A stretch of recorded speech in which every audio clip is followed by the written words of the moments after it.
So I just want to keep climbing and climbing and climbing until I can't climb any further because I made it to the top. That's what I want to do.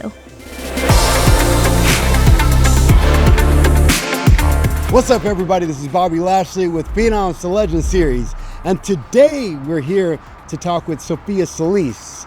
Last year, Sofia took a gold medal at the 10th Youngin Presidential Cup. And most recently, she took a gold medal at the Texas Open Taekwondo Championships.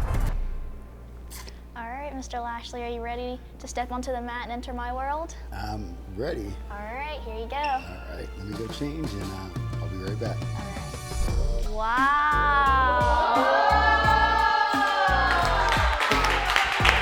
Nice. All right. Are you ready? I'm ready. All right, step in. So first thing I want to have you do is target practice. All right, you ready? Nice.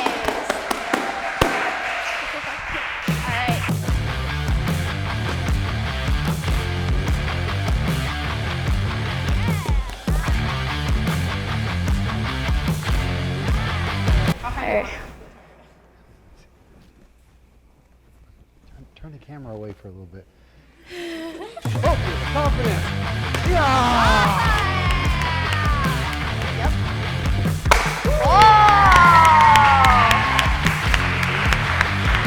Awesome. I owe some push-ups for that one, all right? What got you into Taekwondo? So funny enough, my brother was actually the one who was first enrolled into Taekwondo. And he was in it for about a week, I believe. Then I was like, I think I can do better than you, honestly. Like sibling rivalry. I was like, you're not doing this the greatest. Let me take over. Let me do it. Then I actually fell in love with it. I was like, this is what I want to do. This is fun. It's important to have fun in your sport and to have that competitive drive. And I think I have a good balance with that. You do.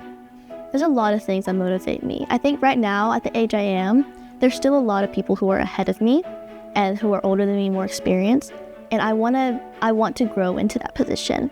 Like right now I'm teaching, but I'm only a senior instructor. So I want to go to the next level. I want to be a official instructor. Then I want to be the head instructor and then eventually master or stuff like that. Like I want to build up my rank. And then eventually for Taekwondo, I want to qualify for Team USA. I get to travel internationally. I get to go to competitions where it's like the best of the best. And I would be competing in my element because it's so natural at that point. So I just want to keep climbing and climbing and climbing until I can't climb any further because I made it to the top. That's what I want to do. That's quite impressive. Well, I tell you, I already got enough training to at least get past the focus, the enthusiasm, goal setting. I think I'm about black belt level, so I like to just jump in the fire, you know? I like to just jump on in there with the best of the best and see what I can do.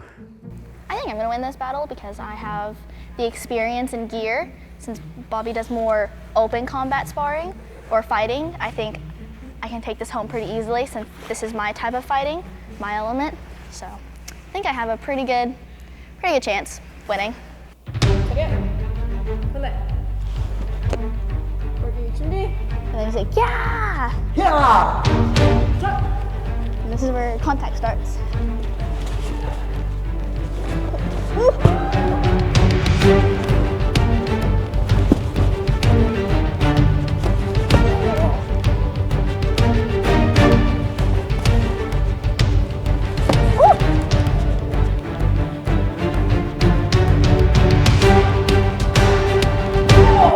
Let me stop. So you stepped out of bounds, so that means you get a deduction. Deduction!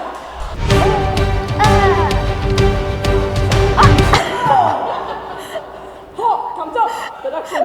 Huh? You can't kick below the chest here. Okay.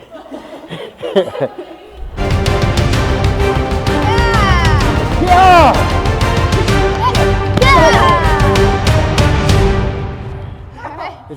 That's the point. So is there anybody is there someone that you look up to? And if so, why? In general, I think for sure both of my parents. Okay. Both of them, they work so hard. And what they have right now, they worked so hard to get it. And they didn't stop. They just like kept hustling, they kept pushing, and they kept doing all of this without like someone in their corner backing them up. They just kept going and going and going so they can give me and my brother what we have, like our life we have. Since they didn't have their cheerleaders, they're like my 24/7 cheerleaders. And they're always the constant, keep going, keep pushing, you can do this, you're strong, you're able to do this, just believe in yourself. And that motivates me to just keep going and doing things, whether it be taekwondo, track, academics, just anything I put my mind to, they're always gonna be right there telling me that I can do it because I'm able to. If I put my mind to it, I can do it. Because my mom says it's one thing a lot. It's like surround yourself with people who will be your cheerleaders. Like it's all about the people you surround yourself with. And that's why I think I have such like good motivational mindsets. I always ask people this because this is me being a dad. How are the grades? My grades, they're actually really good. I've always been very proud of my grades because I do put a lot of work into school. Because one thing my mom always says, regardless of like if it's like any priority, it's like school comes first. So if I need to miss a taekwondo class to study or do extra homework, I'm gonna miss that taekwondo class because school comes first. If there's a track meet and the practice runs late, but I'm not doing great in this one class, I'm gonna skip that late practice and go to tutoring or get my work done earlier so I can make sure I have enough time to accommodate the sport. So I always put my 100 in my grades. Like right now I think I have 4 solid 100s so far going into the first 3 weeks of school. I prefer grades that are at least a 95 or up. And I know that's, for some people that goal is like, wow, that's 90s, like just so great. Why do you need 95 and up? And for me, it's like 95. That's more close to a 100 than like a 92 is, or like a 93 or 90. So the closer I am to a 100, the better. So that's me being a dad.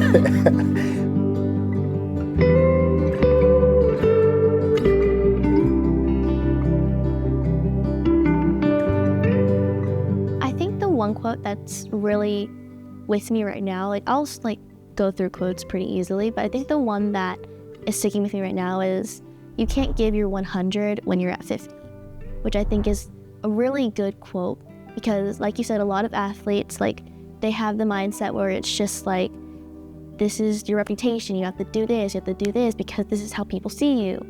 But then there's also like so many athletes who have that mindset and then just burn themselves out because all they do is grind. They don't take time to just relax. And so that quote, you can't give your 100 when you're at 50, like if you're always aiming for perfect, but you yourself are not in the state of perfection or at least like calm, you can't achieve this greatness if you're not feeling great. If you're only at 50%, you can only get 50%. Yeah. I want you to tell everybody why you are built different. I'm built different because I found a balance with like my sporting and with myself. I found that good, even like field where I know I can push myself to be better. I know I can do this and I know I can do that. But I also know that I need to relax. I need to take a step back or like just take days off where I can reflect or like just be with people who support me. I found that good balance, and at the place I am right now in both sports, I already have supporters from both sides. I already built a family within both of my sports. And so that's, I think, why I am built different, because I have a whole crowd of cheerleaders. I have a whole crowd of supporters who are already rooting for me, who know I can beat the limits, who know I can go further. And so that motivates me mentally to just keep going, to keep climbing. And you're ready to show them. I'm ready to show them. That you're built different. I'll prove them right. Like, you think I can do it? Watch, I'll do it for you. That's awesome. That's awesome. So like I said, we're going to put all this together. I'm very excited about putting this all together with you because I think that you're right in a great place mentally, and just what you did in that room and what you taught me in your dojo. You guys say dojo also? Dojo. In your dojo also. It was just incredible. And like I said, we're going to follow your career and we're going to continue following you and see where you go. And I think this was amazing. And it was so great to meet you. Sophia, she's built there.